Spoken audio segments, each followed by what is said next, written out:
Bom dia. Eu gostaria de agradecer ao Leopoldo a oportunidade e um prazer ao Renato. Ah, Nessa apresentação, eu vou falar sobre as vinhetas ficcionais nas pesquisas qualitativas em psicologia. Então, principiando, para essa exposição, eu gostaria de introduzir que a escrita do caso em psicoterapia fornece recursos de comunicação seja com a comunidade de investigadores, outros terapeutas e pesquisadores, no caso, em psicologia, em vários ramos e vertentes de psicoterapia, inclusive a psicanálise, e também nas situações de ensino e no acontecer clínico. Ora sendo um dispositivo criador e facilitador com uma gama de possibilidades, ora também sendo portador de restrições e dificuldades em termos do método. Então, já definindo uma vinheta, né? Uma vinheta seria uma descrição compacta usada para destacar uma situação real ou fictícia, expressar uma certa vivência, no caso aqui, estamos falando das vinhetas ficcionais, retratando vivências clínicas, modificadas e ficcionalizadas, né? Reproduzindo compreensões, gerando atitudes e formas de conhecimento. Então, deste modo, uma vinheta ficcional partindo da clínica, ela traz uma narração, e é uma narração com características imaginárias, partindo muitas vezes de um caso composto, então são as vinhetas de caso composto, em que você condensa aspectos de alguns casos e modificando por esse filtro de uma narração imaginária, camuflando aspectos inventados e sem se aferrar a uma descrição da clínica nos seus aspectos de realismo. E nesta apresentação, então, eu vou analisar o uso de vinhetas ficcionais como parte desses estudos qualitativos no campo da psicoterapia e também da psicologia do desenvolvimento. E eu vou tecer, então, assim, uma certa ponte com a visão sobre o objetivismo na visão de D.W. Winnicott.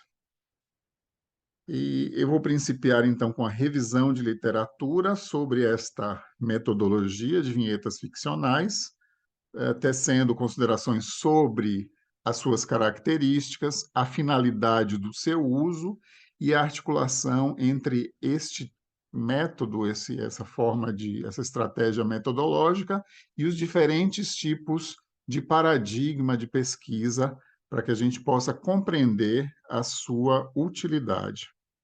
Então, eu vou aqui começar a compartilhar a tela.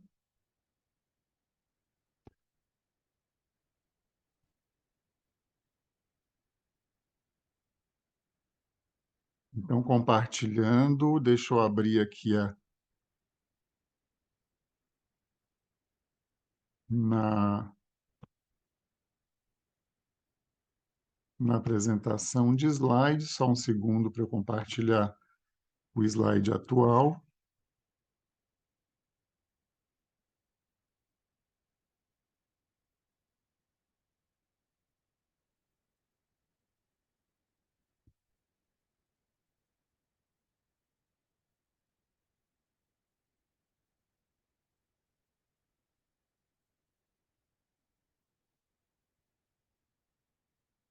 Ok.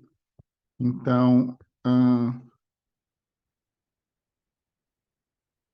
segundo esses autores, Datilio, Edwards, Fisherman, autores que em 2010 colocam que existe um paradigma positivista que tem governado as intervenções em ambientes de laboratório, não fornecendo conhecimentos práticos baseados em seus contextos.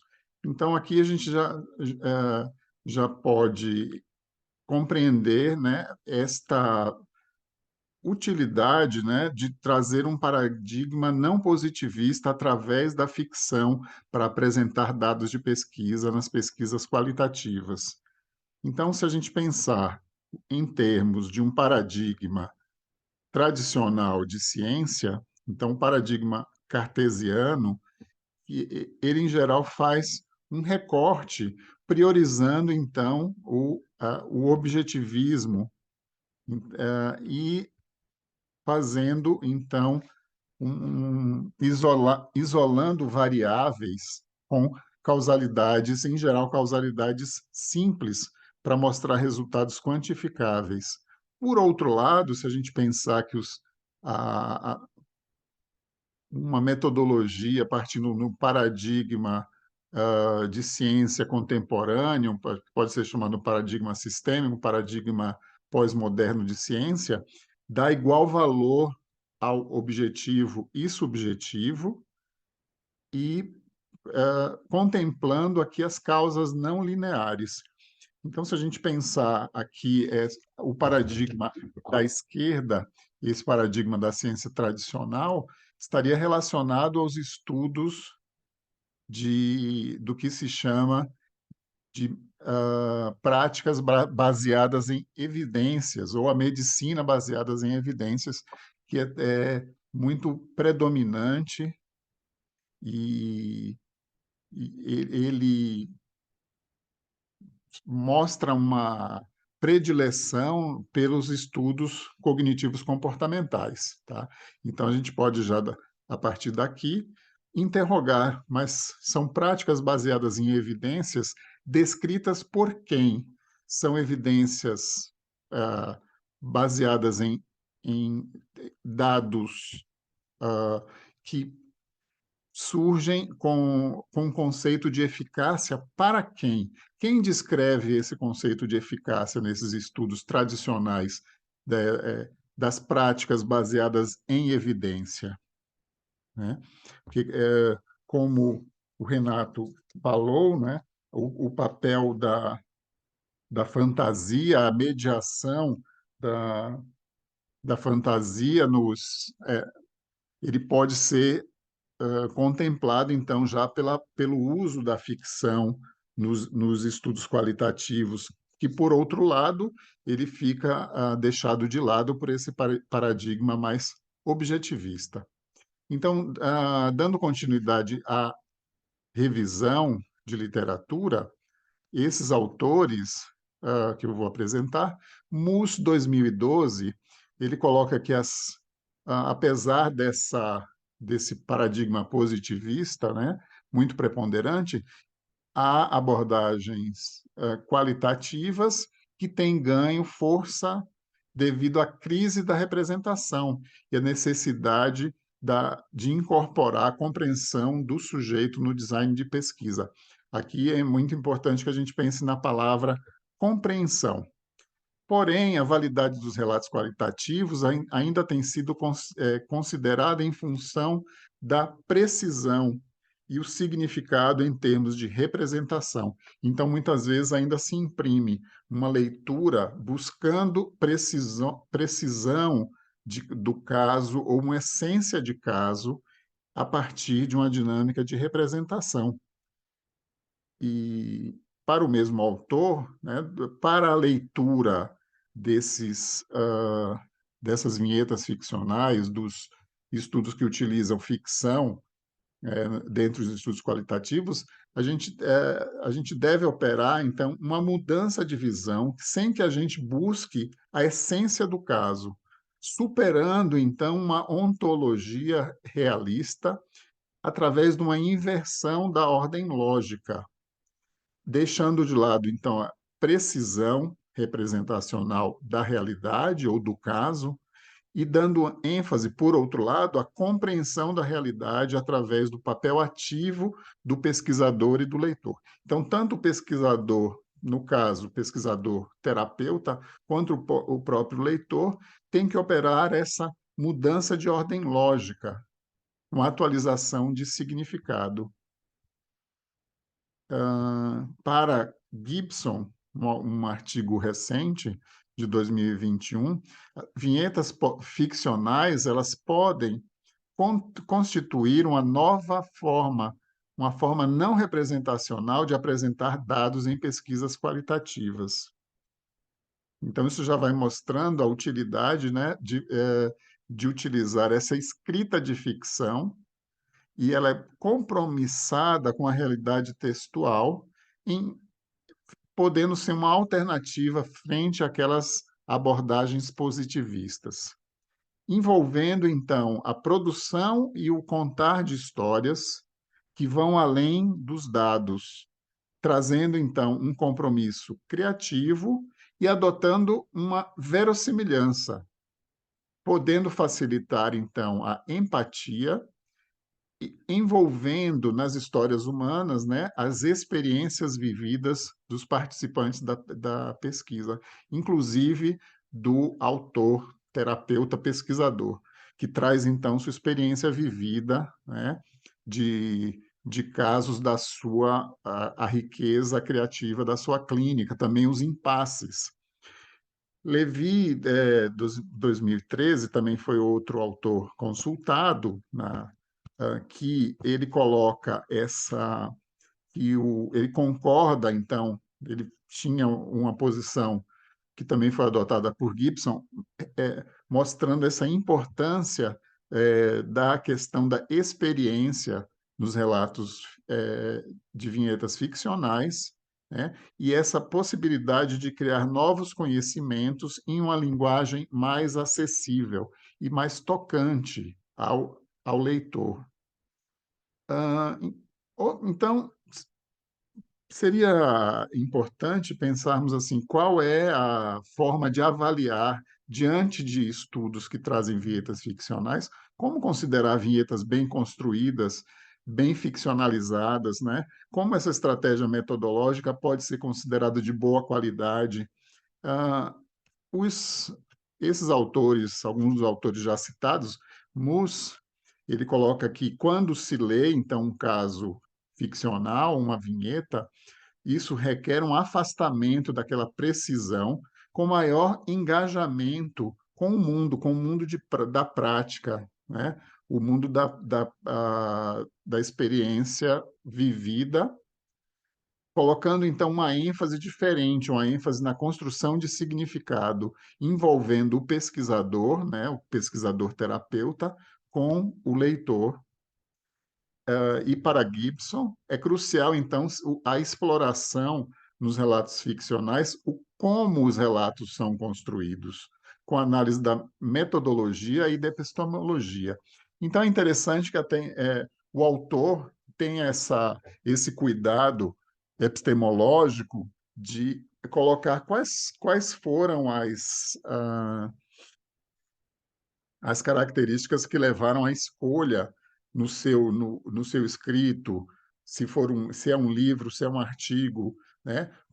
Por que o caso foi escolhido, o que foi priorizado e como foi a relação com a prática e a ficcionalização. Então, o como da construção, né? Então, a gente vai falar nessa apresentação, então, sobre os aspectos estéticos dessa construção, como ele é construído em termos também éticos e também em termos políticos. Então, eu vou frisar, então, vou enfatizar, então, essa ética, estética, política da construção da vinheta ficcional. Ah, então, Gibson também tem essa colocação que se constrói, então, através de uma vinheta ficcional, uma valorosa forma de prosa empática, né? Em que esses estudos permitem a criatividade, uma linguagem mais tocante do que seria a forma acadêmica de escrita. Então, a gente abre espaço para uma escrita ressonante. E aí, ainda seguindo com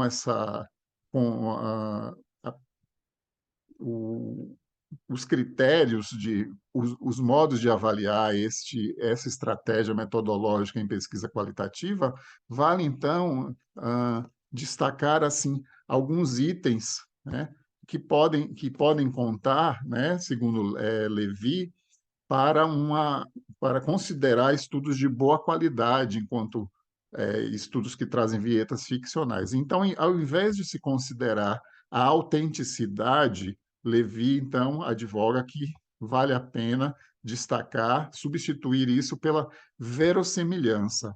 Ao invés de rigor, né, Levi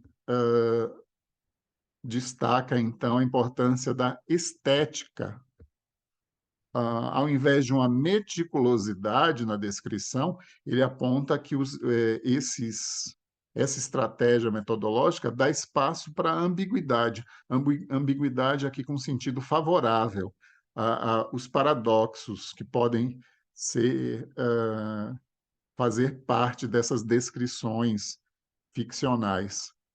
E, além disso, assim, então, a reflexividade, que se buscaria nos estudos mais objetivistas, pode dar espaço, então, à assinatura pessoal do terapeuta autor da vinheta ficcional. É bem interessante, então, trazer essa marca pessoal, um relato, como a gente falou, um relato mais tocante e de mais verossimilhança, porque ele parte, então, da experiência vivida do autor terapeuta.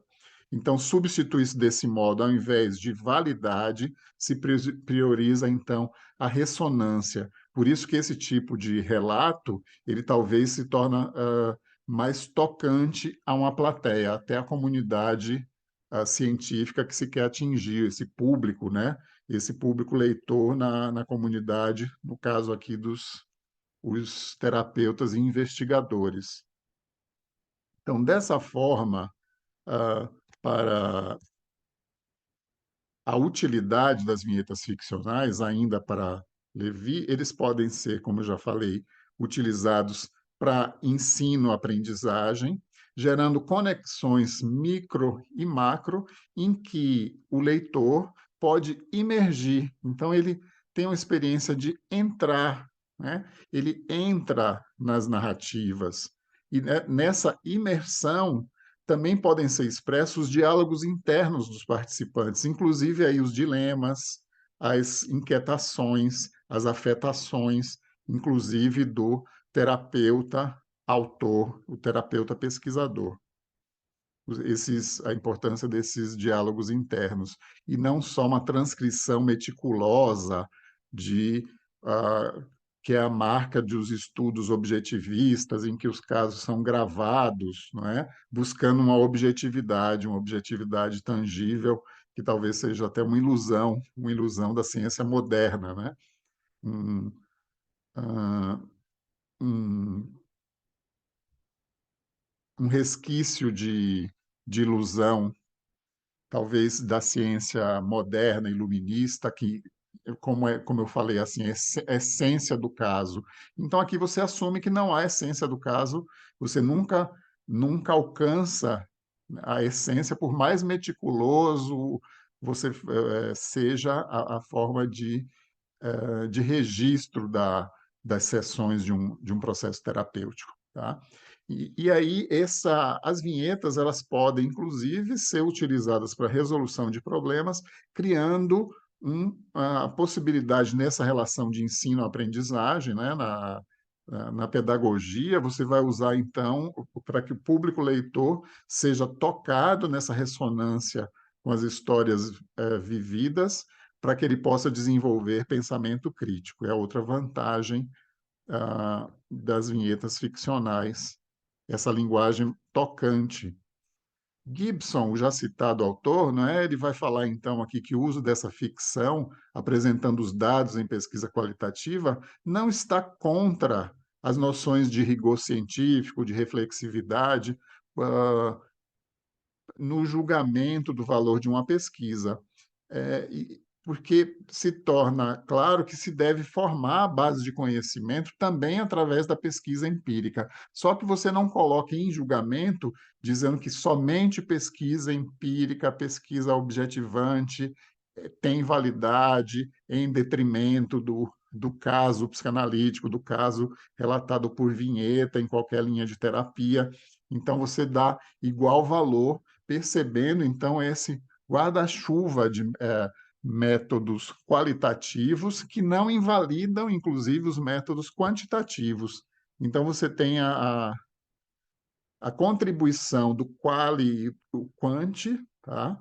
E aí você, inclusive, para esses autores, Datilio, Edwards e Fisherman, que eu também já citei, eles colocam que essa utilização, né, os estudos de caso, fazem assim parte dessa diversidade dos trabalhos de paradigma de métodos mistos, quando a gente utiliza método, mais de um método, ou quando você mistura métodos quanti e quali, né? E você integra, através das vinhetas ficcionais, o papel de terapeuta e o de pesquisador, e esse tipo de avaliação das intervenções terapêuticas devem fazer parte de um paradigma de multiplicidade e de pragmatismo. Então, é importante que você pense, é útil para quê? Em que situação, em que problema clínico eu estou trabalhando, né?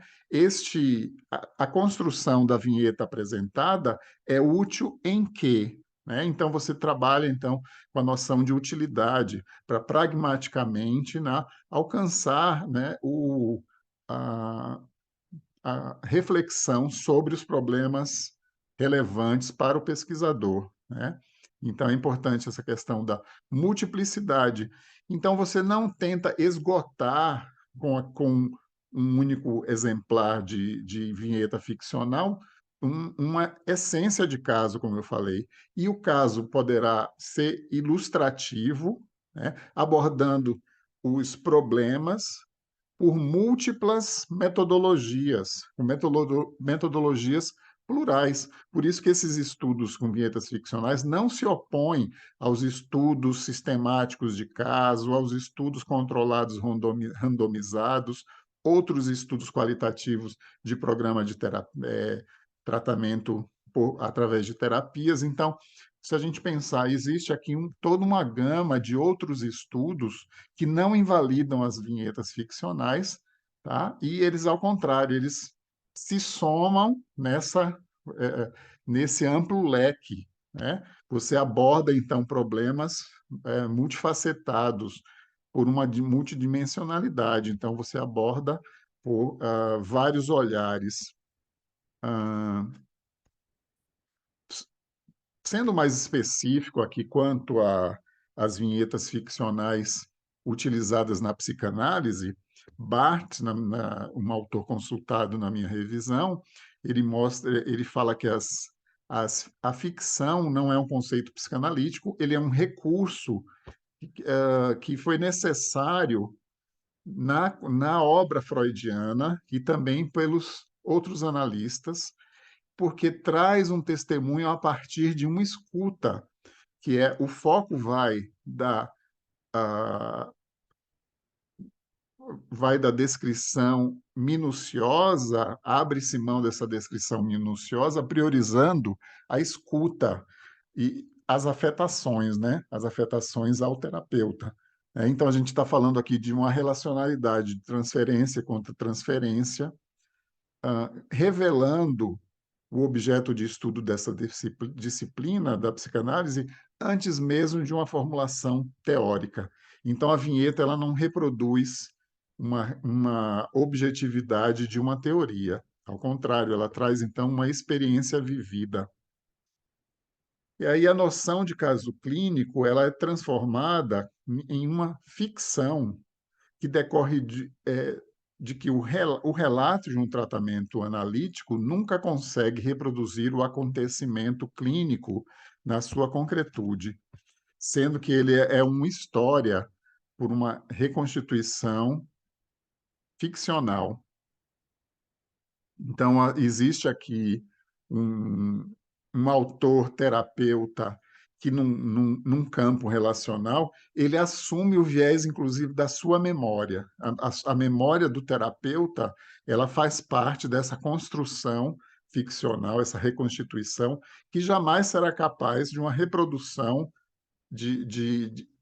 precisa da, da realidade de caso, ou que se quer de qualquer essência de caso, se é que a gente pode pensar se existe ou não um caso em sua essência. Então, se assume aqui o viés da memória do terapeuta, que ela é operante na construção do caso psicanalítico. E os estudos de caso utilizando vinhetas ficcionais, eles são bastante comuns, eles já acompanham assim muitos anos na produção científica na psicanálise, e um exemplo recente é um estudo de Porcelain e Schreibner de 2022. Eles trazem então um estudo sobre psicoterapia psicanalítica breve através da descrição de vinheta ficcional. Agora, fazendo uma ponte aqui com a teoria winnicottiana, com a perspectiva transicional da psicanálise, interessante que Winnicott traz uma contribuição de um valor muito grande de tudo que a gente está considerando aqui, dessa construção de caso. No seu texto, que faz parte do livro Brincar e a Realidade, esse texto de 1975, A Criatividade e Suas Origens, ele coloca: contamos com a variação do grau do que é objetividade, quando nos referimos à realidade externa em termos de um indivíduo. Objetividade é um termo relativo, porque aquilo que é objetivamente percebido é, por definição, até certo ponto, subjetivamente concebido. Então, quando se considera que o espaço transicional, você dá novas compreensões do que é objetivo e do que é subjetivo, como essa construção, né, da objetividade num campo aqui transicional. Isso eu acho que isso ressoa muito com o que eu estou abordando aqui, né? Essa contribuição da psicanálise para entender que não há objetividade concreta ou numa essência de caso, tá? E você, num processo analítico, você descreve, então, essas sutilezas de sentido que acontecem, então, nesse terceiro espaço. E, então, por isso que eu acho que, na minha compreensão, a obra psicanalítica de Winnicott, né, ela não pode ser compreendida em, a partir de um binarismo, tomando objetivo ou subjetivo como opostos excludentes.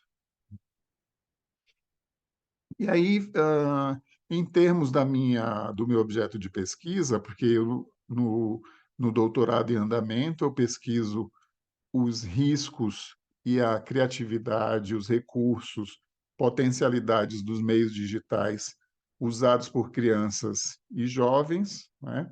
E um autor, não, um artigo aqui produzido por Buiges, Butch, Sugar, Fung e Bassett, 2016, eles utilizaram vinhetas de ah, casos compostos, né? Aqueles casos que eu falei que eles têm são casos condensados, então você pode, a partir de 2 ou 3 casos da experiência de um terapeuta, você compõe um caso ficcionalizando, né?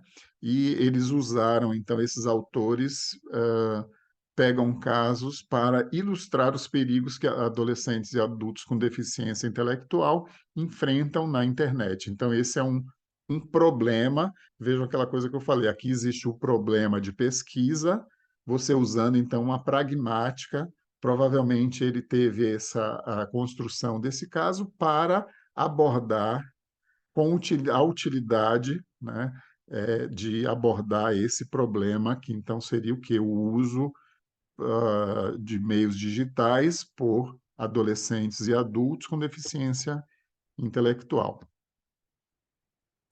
como eu já tinha antecipado, a gente deve pensar a construção do caso, né, nessa minha revisão, eu organizei dessa maneira, a gente pensar a vinheta clínica no seu sentido estético, na esfera da ética e na esfera da política. Um interessante estudo que eu encontrei na minha revisão foi de Oliveira, que é essa pesquisadora do Rio Grande do Sul, trabalhando com o uso da terapia de base analítica com mulheres, usando, então, na construção das vinhetas, ela aponta que as narrativas estavam cheias de intensidades a partir da experiência de escuta da pesquisadora. Então, ela destaca também essa possibilidade de expressar as intensidades do processo escutando, então, assumindo aqui um viés da escuta da pesquisadora, autora dessas vinhetas ficcionais. Ela aponta, né, que o caso ficcionalizado, através de vinhetas, ele tem aspectos históricos contextualizados. É importante que a gente mostre que esses aspectos eles são indissociáveis das questões das categorias de gênero, raça, classe social, estigma de loucura. E aqui um comentário meu é que assim é bastante comum que alguns terapeutas não explicitem como eles construíram, mas nos bastidores, quando ele mascara ou quando ele camufla para não expor a identidade, os detalhes da identidade do paciente, que alguns autores terapeutas, por exemplo, descrevam um caso como sendo do sexo masculino, mas na verdade é um paciente, o participante da pesquisa, como um do sexo feminino, ou vice-versa, né? Se é de sexo masculino, do sexo feminino, você descreve como se fosse um homem. E aqui é bem importante que a gente pense que fazendo essa escolha, você muda muito, né, do horizonte de sentido, pensando nessas categorias de gênero, raça, classe social. Então, assim, alguns autores eles acreditam que esse tipo de mudança, de camuflagem, não devem chegar a tocar e alterar essas categorias fundamentais, para que a gente não caracterize esse universo de sentido, né, essa esfera sociológica do caso. E aqui essa autora fala assim que isso é indissociável, então, em termos da política do caso, né? Ah, Ainda essa autora Oliveira, ela destaca que a vinheta ficcional, então, ela é capaz de abordar questões da complexidade acerca do cuidado em saúde mental. Então, aqui eu vou destacar essa palavra cuidado. Eu acho que eu considero aqui que tudo isso que a gente está falando, ele compreende, então, uma ética do cuidado, né? Para a gente não objetificar o caso. Isso é um comentário meu, que muitas vezes você está lidando com histórias humanas que não essas vidas, essas experiências vividas não devem ser objetificadas e podem ser então consideradas através de um cuidado ético, essa a experiência de cuidar, com o pesquisador também cuidando e sem buscar uma interpretação absoluta, porque a construção para Oliveira, isso é bem importante, implica também numa escolha política. E ela também destaca que é muito importante a gente pensar a forma como se narra os casos, refletindo, então, os entendimentos e as formas de subjetivação. Ainda aqui são algumas, já estou chegando perto da minha conclusão. O caso, né, de uma vinheta ficcional, diante de um caso, é interessante que o clínico pesquisador ele traga em consideração qual é a sua posição ética, né? E o que essa forma de narrar e reproduzir uma história humana tem importância na sua prática e também na prática de vida a partir das histórias dos participantes, porque esta história humana ela não deve ser objetificada, como eu falei. Então, isso também já é uma consideração minha, que, por um lado, os autores de uma vinheta ficcional, né, os autores de um artigo, os autores de um livro, eles tentam, então, através desses atributos de ficção, manter o anonimato, preservando a identidade dos pacientes. Porém, por outro lado, o profissional ele tem a oportunidade de relatar as experiências vividas, e essas experiências vividas e plurais, elas variam desde êxitos, as falhas, os insucessos, os desafios e a criatividade no processo no desenrolar de cada sessão. E isso é aqui, então, uma possibilidade dessa riqueza da vinheta ficcional. Então, mais uma vez, para concluir, eu destaquei aqui nessa apresentação que é muito importante considerar o como esses aspectos, esses cuidados éticos foram tomados tanto antes e durante, eu falei em termos epistemológicos, mas além disso, dessa construção metodológica toda, é importante que a gente pense no depois, na veiculação, inclusive nos meios online e nos meios offline. Hoje, muitas vezes, a gente tem que pensar para onde, qual é o caminho no rastro, no mundo online, né, das histórias não, que a gente divulga através dos artigos ou da nossa produção científica. Aqui, então, está a referência dessa minha apresentação.